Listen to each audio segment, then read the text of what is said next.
सुप्रभात विद्यार्थियों। आज हम बीए पार्ट प्रथम वर्ष इतिहास के प्रथम प्रश्न पत्र में रामायण और महाभारत के सांस्कृतिक महत्व विषय पर हम संक्षेप में अध्ययन करेंगे। रामायण और महाभारत दोनों ही ग्रंथों का नाम हमारे लिए अनजाना नहीं है। दोनों के ही टीवी सीरियल्स हम लोग देख चुके हैं। दोनों ही प्राचीन भारतीय सभ्यता और संस्कृति का प्रतिनिधित्व करते हैं। इन दोनों ही महाकाव्यों से उस समय की धार्मिक और आध्यात्मिक विचारधाराओं का हमें ज्ञान प्राप्त होता है। भारतीय वीरता, साहस, शौर्य और नैतिक आदर्शों की गाथाएं एवं नैतिक उपदेश इन दोनों महाकाव्यों में हैं। ये नीति और दर्शन के सागर है। महाभारत समस्त दर्शनों का सार है। इसे पंचम वेद भी कहा गया है। जन साधारण के लिए धर्म के मूल स्रोत है। इन दोनों महाकाव्यों में वर्णित धर्म, आचार विचार, संस्थाएं, प्रथाएं, प्रणालियाँ और आदर्श सदियों से हम सभी भारतवासियों को प्रेरणा देते रहे हैं। रामायण हिंदू धर्म का प्राचीन महाकाव्य है, जिसकी रचना संस्कृत भाषा में आदि कवि वाल्मीकि द्वारा की गई थी। रामायण को आदि काव्य, संस्कृत साहित्य का आदि काव्य और इसके रचयिता वाल्मीकि को आदि कवि कहा जाता है। रामायण के वर्तमान स्वरूप में 24,000 श्लोक होने के कारण इसे चतुर्विंशति सहस्त्र संहिता भी कहा गया है। यह 7 अध्यायों में विभाजित है, जो बालकांड से शुरू होकर के उत्तरकांड में समाप्त होता है। बालकांड, अयोध्याकांड, अरण्यकांड, किष्किंधाकांड, सुंदरकांड, लंकाकांड तथा उत्तरकांड यह रामायण के 7 भाग या 7 अध्याय है। रामायण के रचनाकाल के संबंध में इतिहासज्ञ एक मत नहीं है, मगर इतना जरूर है कि रामायण जो है वो महाभारत से पहले की रचना है। इसके जो पात्र, इसकी जो घटनाएं हैं वो महाभारत से पहले हुई है, क्योंकि महाभारत में हमें रामायण की कहानी का, रामायण के प्रसंगों का हमें उल्लेख प्राप्त होता है। विंटरनिट्स मानते हैं कि रामायण जो है 400 ईसा पूर्व से 200 ईसा पूर्व के मध्य इसका जो वर्तमान रूप है वो सामने आया है। सामान्यतः इसका रचना काल 600 ईसा पूर्व के बाद और पहली ईस्वी के मध्य का माना जाता है। रामायण की जो कथा है वो अयोध्या के राजा दशरथ के पुत्र राम के जीवन व्रत व राम के रावण के साथ संघर्ष की कहानी है। एक प्रकार से यह आर्य और अनार्य संघर्ष को अभिव्यक्त करता है। रामायण में पारिवारिक आदर्श, उच्च चरित्र एवं भ्रातृ प्रेम, पत्नी का आदर्श, एक प्रकार से राजा का प्रजा के लिए त्याग, पुत्र का पिता की आज्ञा का पालन और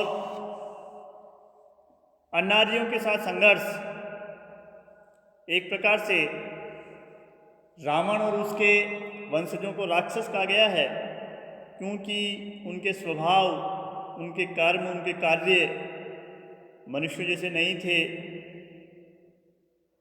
वो मांसाहारी थे, लोगों पर अत्याचार करते थे, तो उन्हें राक्षस कहा गया है। रामायण में कई जगह ऋषि मुनियों के आश्रम, प्रकृति वर्णन और धर्म की बातों का उल्लेख हमें मिलता है। रामायण वास्तव में आर्य संस्कृति का एक प्रतिनिधि ग्रंथ हम इसे कह सकते हैं, जिसमें राम आर्य तथा रावण अनार्य संस्कृति का प्रतिनिधि के रूप में उसे प्रस्तुत किया गया है। ये दोनों ही संस्कृतियां जो है भिन्न भिन्न जीवन मूल्यों को दर्शाती है।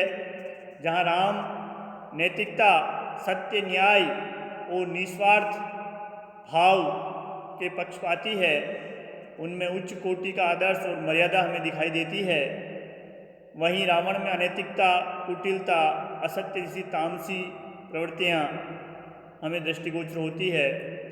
इन दोनों संस्कृतियों के संघर्ष में सत्य की असत्य पर, न्याय की अन्याय पर तथा नैतिकता की अनैतिकता पर विजय इस रामायण महाकाव्य में बताई गई है।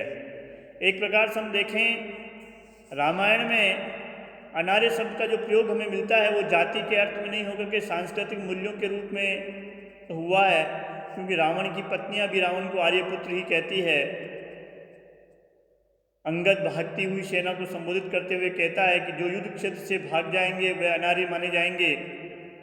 इस प्रकार विदेशी विद्वानों द्वारा रंग के आधार पर जो आर्य अनार्य का भेद बताया गया है वो रामायण के पात्रों में नहीं है। परंपरागत रूप से राम श्याम वर्ण के थे, जबकि लक्ष्मण और सीता घोर वर्ण के थे। इस प्रकार रामायण के पात्रों के श्याम व घोर वर्ण के आधार पर अनार्य और अनार्य की भावना हमें दिखाई नहीं देती है।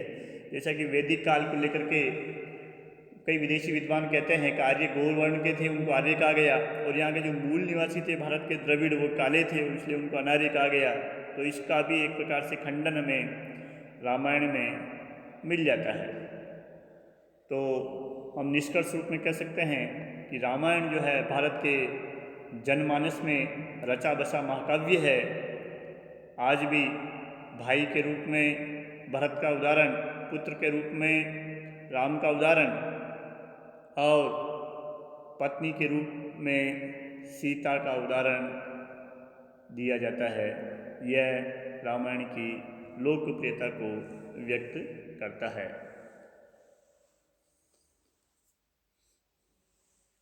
महाभारत को हम संक्षिप्त में देखें तो इसके रचयिता कृष्ण द्वैपायन या वेद व्यास थे।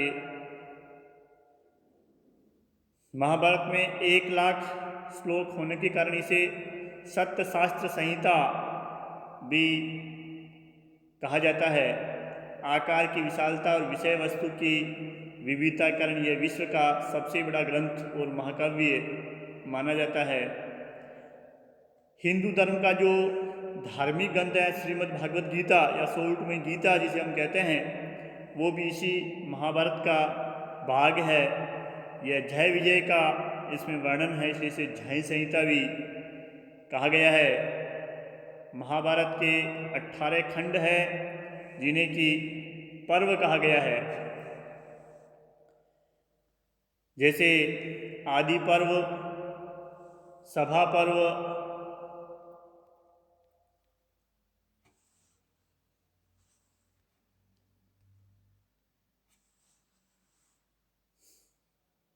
वन पर्व, विराट पर्व, उद्योग पर्व, भीष्म पर्व, द्रोण पर्व, कर्ण पर्व, शल्य पर्व, सौप्तिक पर्व, स्त्री पर्व, शांति पर्व, अनुशासन पर्व, अश्वमेध पर्व, आश्रमवासी पर्व, मानसल पर्व, महाप्रस्थानिक पर्व और स्वर्गारोहण पर्व। इस प्रकार 18 खंडों में ये महाभारत विभक्त है। इसके रचना काल के संबंध में काफ़ी विवाद है। विंटरनिज महाभारत का रचना काल 400 ईसा पूर्व से 400 ईस्वी के मध्य मानते हैं। महाभारत के संबंध में सबसे प्राचीनतम उल्लेख हमें आश्वालायन गृहसूत्र में मिलता है, जिसकी रचना 600 ईसा पूर्व में की गई थी। तो इतना तय है कि 600 ईसा पूर्व में महाभारत की कहानियों से, महाभारत की कथाओं से लोग परिचित थे।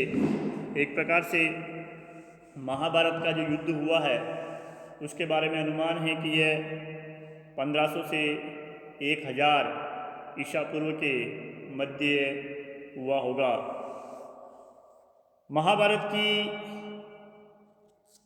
महाकाव्य में जो कथा है वो हस्तिनापुर के कुरुवंश के शासक परिवार कौरवों एवं पांडवों के मध्य सत्ता के संघर्ष की कहानी है। यह युद्ध भाइयों के मध्य, यानी हम कह सकते हैं आर्यजनों के मध्य हुआ था, और इसमें संपूर्ण आर्यावर्त के राजा जो कि इन कौरवों और पांडवों के मित्र थे वो इसमें सम्मिलित हुए। कौरवों के पक्ष में पांचाल, काशी, कौशल, मगध, मत्स्य, चेदी और मथुरा की सेनाएं और यहाँ के योद्धा सम्मिलित हुए। तो कौरवों के पक्ष में प्राग ज्योतिषपुर का शासक किरात, कंबोज, यवन, शक, मद्र, कैकई, सिंधु, सोवीर, भोज, दक्षिणापथ के राजा आंध्र, माहिष्मती और अवंती के राजा कौरवों के पक्ष में सम्मिलित हुए। महाभारत के आदि पर्व में कौरवों और पांडवों की उत्पत्ति का वर्णन है, जिसमें हमें कालिदास के महाकाव्य अभिज्ञान शाकुंतल की जो कथा है, महाराजा दुष्यंत और शकुंतला का प्रणय विवाह तथा भरत के जन्म से संबंधित जो कथा है वो महाभारत के आदि पूर्व में हमें मिलती है, जिसमें हस्तिनापुर में शांतनु के पुत्र विचित्रवीर्य के 2 पुत्र थे, धृतराष्ट्र और पांडु।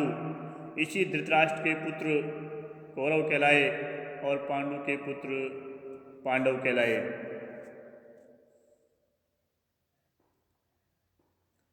इसी प्रकार कौरवों और पांडवों दोनों पिताओं के पुत्रों के मध्य जो सत्ता से च्युत करने के जो विभिन्न षड्यंत्र हुए उनका दिग्दर्शन हमें ये महाभारत ग्रंथ करवाता है। महाभारत के युद्ध में ही श्री कृष्ण जो कि पांडवों की ओर से युद्ध में भाग ले रहे थे, उन्होंने अर्जुन के युद्ध से विमुख होने पर उसे जो उपदेश दिए उसे ही हम श्रीमद् भागवत गीता या गीता के नाम से जानते हैं। महाभारत का साहित्यिक दृष्टि से भी बड़ा महत्व है। इसमें कथा संयोजन, संवाद, चरित्र चित्रण, प्रकृति चित्रण, रस निरूपण, भाषा और छंद आदि का निरूपण महाभारत रूपी महाकाव्य को विशिष्ट बना देता है। विशाल आकार होते हुए भी इसमें आख्यान और विभिन्न प्रकार के उपाख्यान यानी कथाएं और उपकथाएं इसमें संयुक्त की गई है। महाभारत के रचयिता का जो उद्देश्य था वो था महाभारत के युद्ध के नायकों के पराक्रम तथा उनकी जय पराजय का वर्णन करना। इस दृष्टि से महाभारत मूलतः एक वीर रस प्रधान काव्य हम इसे कह सकते हैं। इसका मूल कथानक युद्ध का है, लेकिन इसमें संघर्ष और कर्म की प्रधानता है। इसके जो अधिकांश पात्र है वो वीरता, तेजस्विता तथा पुरुषार्थ से युक्त ऊर्जपूर्ण भाषा में अपने विचार प्रकट करते हैं। इनके संवादों में निडरता हमें दिखाई देती है। आदि पर्व में धनुर्विद्या के प्रदर्शन के समय दुर्योधन, कर्ण, भीम व अर्जुन के संवाद, सभा पर्व में शिशुपाल व भीष्म के संवाद, द्रोण पर्व में असहाय स्थिति में द्रोण को मारने के संबंध में धृष्टद्युम्न, सात्यकी, अर्जुन व युधिष्ठिर के संवाद, अनेक ऐसे प्रसंग है जिनके संवाद उल्लेखनीय हैं। विदुर अपनी मंत्रणा देते हुए धृतराष्ट्र से कभी भयभीत नहीं होते हैं। इस प्रकार शांत रस भी इस महाकाव्य में हमें दिखाई देता है। अंत में कौरवों की पराजय और युद्ध गति में वीर गति प्राप्त करने और पांडवों के हस्तिनापुर का राज्य पुनः प्राप्त करने और प्रसन्नतापूर्वक इस राज्य का उपभोग करते हुए बाद में अर्जुन के पौत्र परीक्षित को अपना राज्य सौंप करके जब वो वन में जाते हैं और वहाँ से स्वर्ग की ओर प्रस्थान करते हैं, तब यह महाभारत की कथा समाप्त होती है।